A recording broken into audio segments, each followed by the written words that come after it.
ବନ୍ଧୁ ମିଳନ ଉତ୍ସବ ହୋଇଛି ପାଳିତ। ବାଲିଆପାଳ ବ୍ଲକ ଚାନ୍ଦମଣିଠାରେ ଭିକାଗଡ଼ିଆ କର୍ମବୀର ସଂଗଠନର ବାର୍ଷିକ ଉତ୍ସବ ପାଳନ ହୋଇଛି।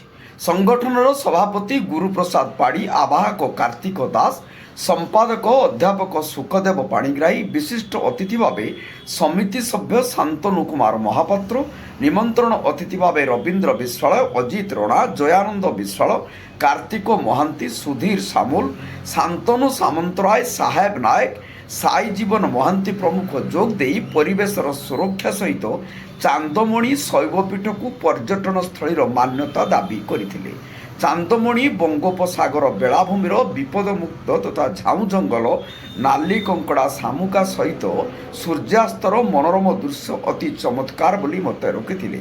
ଚାନ୍ଦମଣିଠାରୁ ଖପରାପଦା ଭାୟା ବାଗଦା ରାସ୍ତାରେ ଉନ୍ନତିକରଣ ହେଲେ ଏହା ଲୋକଙ୍କ ଆକର୍ଷଣ ବଢ଼ିବ ବୋଲି ଅତିଥିମାନେ ମତାମତ ରଖିଛନ୍ତି।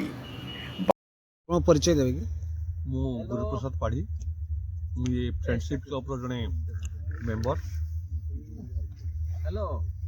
ଘର ଭିକାଗଡ଼ିଆ। ଆଚ୍ଛା, ଆଜି କାହିଁକି ଚାନ୍ଦମଣି ବଙ୍ଗୋପସାଗର କୂଳରେ କାହିଁକି ଆପଣଙ୍କର ବନ୍ଧୁ ମିଳନ କଲେ, ଯେଠି ଡଗରା ପାଖରେ ଅଛି ଏବଂ ଯମୁନାଶୂଳ ମଧ୍ୟ ପାଖରେ ଅଛି, ଚାନ୍ଦମଣିକୁ କାହିଁକି ଚଏସ୍ କରିଥିଲେ? ଆମେମାନେ କର୍ମମୟ ଜୀବନରେ ବହୁତ ବ୍ୟସ୍ତ ରହୁଛେ।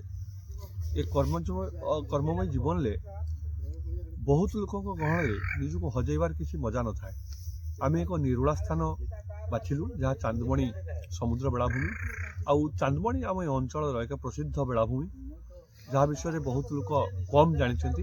ଏଠି ଚାନ୍ଦେଶ୍ୱର ମହାଦେବଙ୍କର ପୀଠସ୍ଥଳୀ, ଯିଏ ସ୍ୱୟଂ ମାଟି ତଳୁ ଆବିର୍ଭାବ ହୋଇଥିଲେ ଏବଂ ଆମ ଏ ଅଞ୍ଚଳ ଲୋକ ତାଙ୍କ ପାଇଁ ମନ୍ଦିର କରି ଏଠି ପୂଜା ପ୍ରାର୍ଥନା କରନ୍ତି ଏବଂ ସେ ଆମର ଦୁଃଖ ସୁଖ ସମୟର ସାଥୀ ଚାନ୍ଦେଶ୍ୱର ମହାଦେବ। ସେଇଥିପାଇଁ ଆମେ ଏଇଠି ବାଛିଲୁ ଏକ ନିରୋଳା ସ୍ଥାନ। ଆଚ୍ଛା, ଏଠି କମ୍ୟୁନିକେସନ ସୁବିଧା ଏତେ ତ ନାହିଁ, ତା ପାଇଁ କ'ଣ କହିବେ?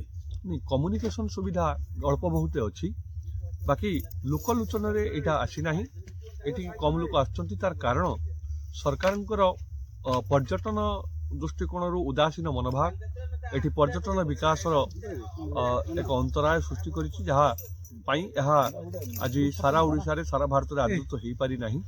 କିନ୍ତୁ ମୁଁ ଏହା ଗର୍ବ ସହିତ କହିପାରିବି, କେହି ଜଣେ ଚାନ୍ଦମଣି ବେଳାଭୂମିକି ଆସି ଏ ବେଳାଭୂମିର ସୌନ୍ଦର୍ଯ୍ୟ ଉପଭୋଗ କଲା ପରେ ମୁଁ ଭାବୁଛି ସେ ଦ୍ୱିତୀୟ ବେଳାଭୂମି ଖୋଜିବ ନାହିଁ। କାରଣ ଏଠିକାର ନାଲି କଙ୍କଡ଼ା ଏବଂ ସୁଦୀର୍ଘ ବେଳାଭୂମି, ଯେଉଁଠି 2 କିଲୋମିଟର ପର୍ଯ୍ୟନ୍ତ ପାଣି ସମୁଦ୍ର ଗର୍ଭରେ ଲୀନ ହୋଇଯାଏ ଏବଂ ଅମାବାସ୍ୟା ପୂର୍ଣ୍ଣମୀ ବା ଜୁଆର ଭଟ୍ଟା ସମୟରେ ସେ କୂଳଲଙ୍ଘନ କରେ ଏବଂ ଏଠିକାର ପ୍ରାକୃତିକ ସୌନ୍ଦର୍ଯ୍ୟରେ ଝାଉଁ ଜଙ୍ଗଲ ଏକ ପ୍ରମୁଖ ଭୂମିକା ନିର୍ବାହ କରେ, ଯେଉଁଠି ଆପଣମାନେ କେହି ବି ଥରେ ଆସିଲେ ନିଜ ଜୀବନର ସବୁ ଦୁଃଖ କଷ୍ଟକୁ ଭୁଲି ଯାଇପାରିବେ। ଏହା ମୁଁ ଦୃଢ଼ତାର ସହିତ କହିପାରିବି। ଧନ୍ୟବାଦ। ଘର ହେଉଛି ଅଳାଠିଆ ପନ୍ଥା। ଆମେ ଆସିଥିଲୁ ଏଠୁ ଚାନ୍ଦମଣି ବେଳାଭୂମି ବଣଭୋଜି ପାଇଁ ଆସିଥିଲୁ। ଏଟା ବାବା ଚାନ୍ଦେଶ୍ୱରଙ୍କର ପାଖାପାଖି ପୀଠର ପାଖାପାଖି ପର୍ଯ୍ୟଟନସ୍ଥଳୀ। ମୁଖ୍ୟ ଅସୁବିଧା ଏଠି କମ୍ୟୁନିକେସନ ଅସୁବିଧା। ଚାନ୍ଦମଣି ଟୁ ଖପରାପଦା ଯଦି ଭଲ କମ୍ୟୁନିକେସନ ରାସ୍ତା ଟିକେ ହୁଅନ୍ତା ତାହେଲେ ସମସ୍ତଙ୍କ ପାଇଁ ସୁବିଧା ହୁଅନ୍ତା, ଆଉ ପର୍ଯ୍ୟଟକ ମାନଙ୍କର ଆସିବା ପାଇଁ ସୁବିଧା ବି ହୁଅନ୍ତା।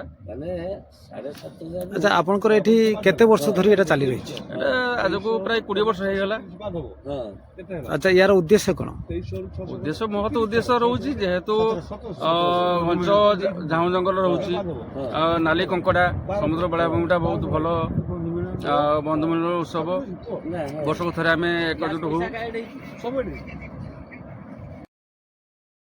ବାଲିଆପାଳରୁ ଶାନ୍ତନୁ ମହାପାତ୍ରଙ୍କ ରିପୋର୍ଟ, ଜନତା ଏକ୍ସପ୍ରେସ।